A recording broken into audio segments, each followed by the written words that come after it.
Bonjour à tous. Tout d'abord, avant de commencer cette vidéo, vraiment désolé, le background est vraiment dégueulasse, hein, mon décor est vraiment dégueulasse, il faut que je range un peu ma gaming room, vraiment désolé.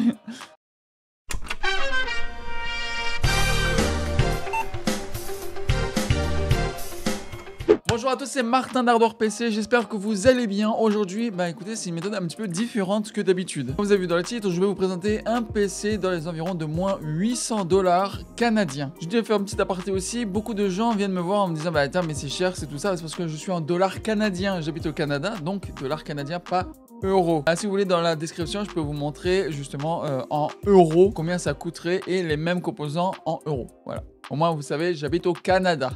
Aujourd'hui, dans cette vidéo, je vais vous présenter des composants pour faire un PC à moins de 800 $ canadiens. J'ai essayé de chercher un petit peu aux alentours sur internet, etc. pour avoir les meilleurs rapports qualité-prix. Aujourd'hui, je vais vous présenter un PC où on peut jouer en 1080p à tous les jeux. On commence par le premier, c'est le Intel Core i3 12100F. S'il vous plaît, ne partez pas parce que les i3 maintenant, c'est vraiment des pures dingueries. À partir de la 10e génération, les i3, on peut enfin jouer avec un i3. Donc ne partez pas tout de suite, ne gueulez pas tout de suite. i3 12100F qui est équivalent à peu près à un i5 de 10e génération et un i7 de 8e génération. Donc ça peut vraiment faire le taf. Par contre, avec ce processeur là, évidemment, il n'y a pas de streaming, il n'y a pas de montage vidéo, il n'y a pas de montage photo, c'est vraiment uniquement du jeu vidéo. Donc le i3 12100F qu'on peut retrouver à 119 $ chez Amazon.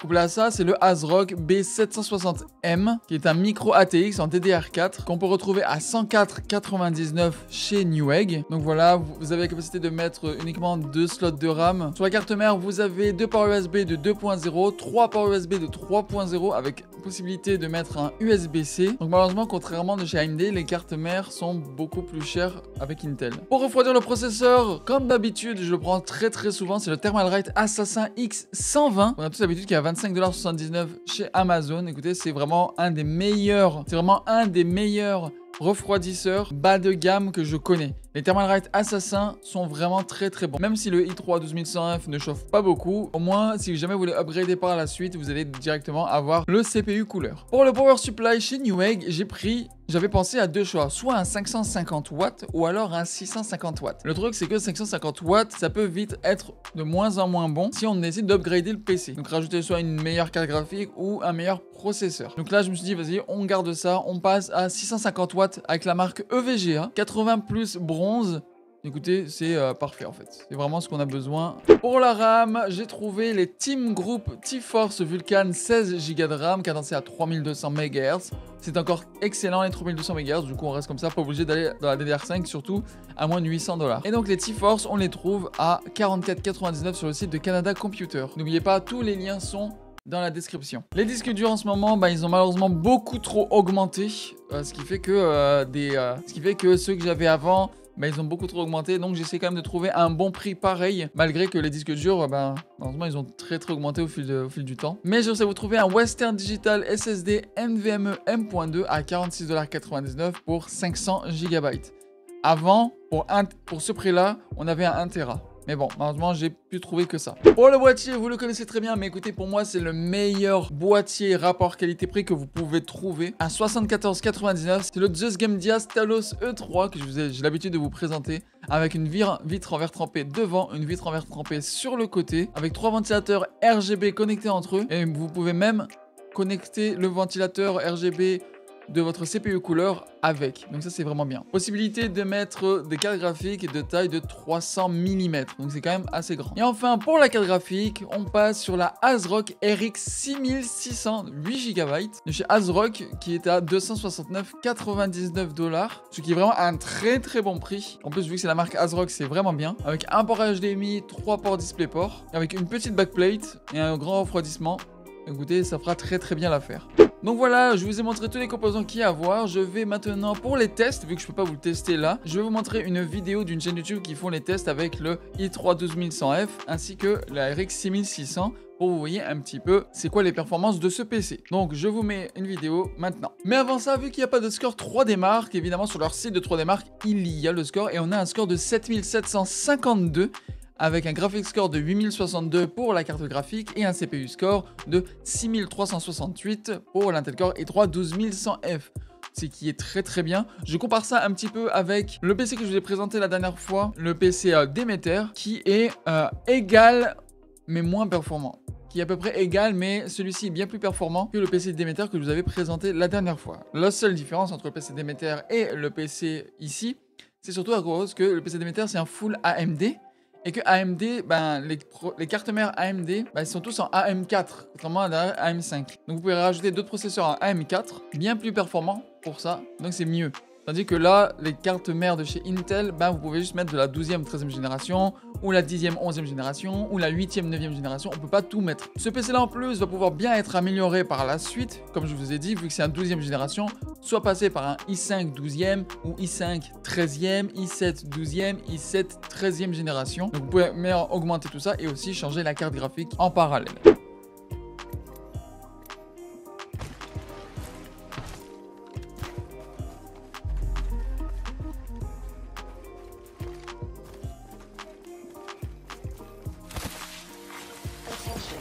Captured some materials. Thank you. Incoming care package. Wait. I have Extended crafting supply to do. bin here. I got you. Let's attack them here.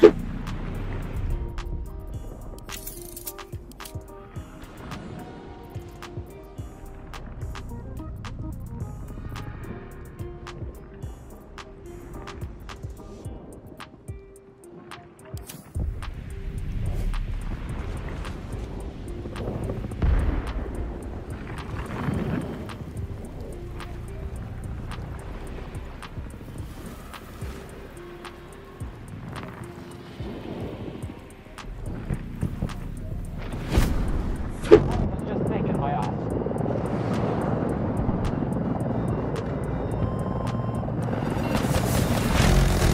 Launch the sector from the vessel. We have a man down!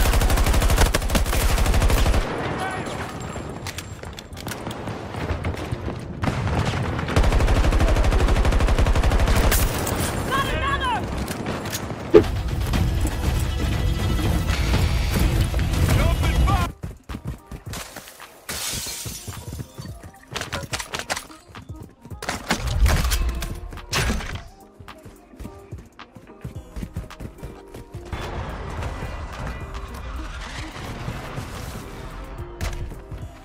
Loading round.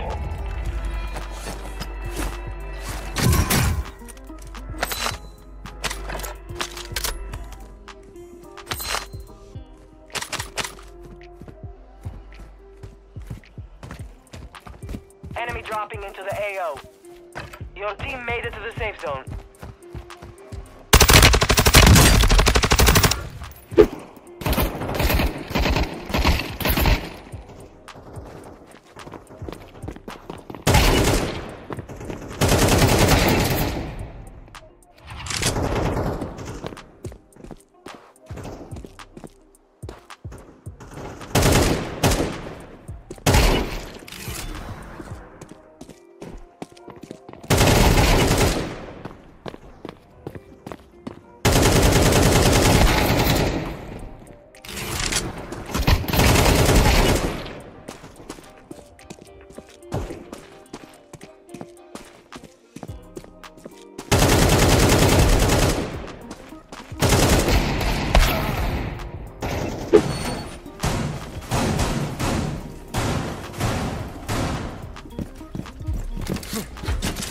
Placing a razor blue. Proximity alarm online.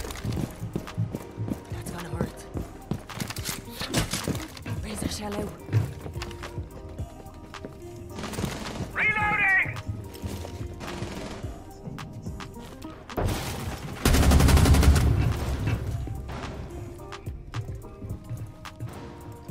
Alarm active!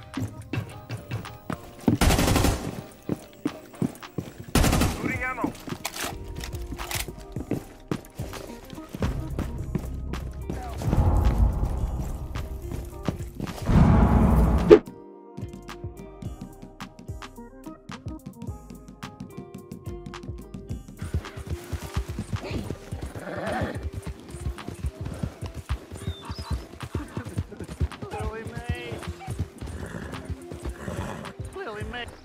mister.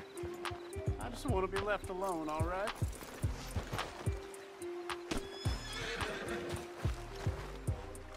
A sentiment I'm familiar with. Fair enough, kid.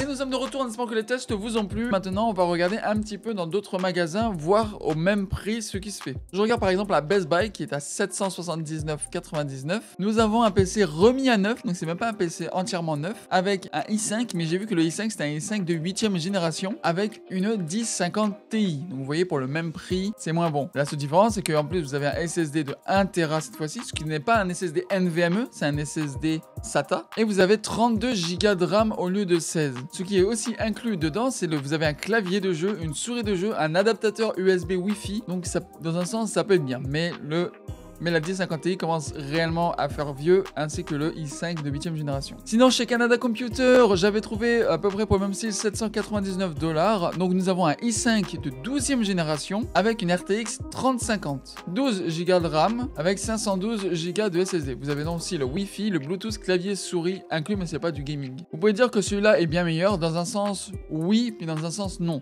Parce que le i5 12400F, il est meilleur à même pas 7% de différence avec le i3 12100F. D'ailleurs, ce que je trouve ça un petit peu bizarre. La RTX 3050 est moins performante que la RX 6600, mais la 3050 a évidemment le DLSS. Et aussi, si vous avez vu ma vidéo justement sur les Acer Nitro, vu que c'est un Acer Nitro, si vous avez bien vu ma vidéo, vous ne pouvez pas changer les composants. À part peut-être le processeur et la carte graphique, c'est tout ce que vous pouvez changer. Donc sinon, il n'est pas upgradable par la suite si jamais vous voulez upgrader. Vous allez devoir changer pas mal de choses. Et donc là, je regarde la dernière fois sur Bureau en gros qui est à 800,57$, un i5 11400F et comme carte graphique, c'était une 1650 Super avec uniquement 8 Go de RAM. 512 Go de SSD, c'est pas très cool, surtout pour 800$, sachant qu'il était de base à 1359. Donc voilà à peu près tout ce que nous avons. Ce PC sans les taxes est dans les environs de 780$. Donc je trouve que c'est quand même un bon PC pour ce que c'est. N'ayez pas peur des i3 maintenant, parce que les i3 sont vraiment très performants aujourd'hui. À partir de la 10ème génération, les i3 sont des monstres. Donc voilà, j'espère que cette vidéo vous a plu. N'oubliez pas de vous abonner à la chaîne. C'était Martin d'Hardware PC. Si vous voulez d'autres vidéos de ce style, dites-le moi en commentaire. Ça m'évite évidemment d'acheter tous les composants, puis être un petit peu endetté là, vous voyez, vous comprenez. J'ai pas non plus extrêmement d'argent. En tout cas, si cette vidéo vous a plu, j'espère en tout cas que vous a plu, je pourrais vous en faire de plus en plus souvent. Merci à tous d'avoir regardé cette vidéo. C'était Martin d'Hardware PC. Bye tout le monde.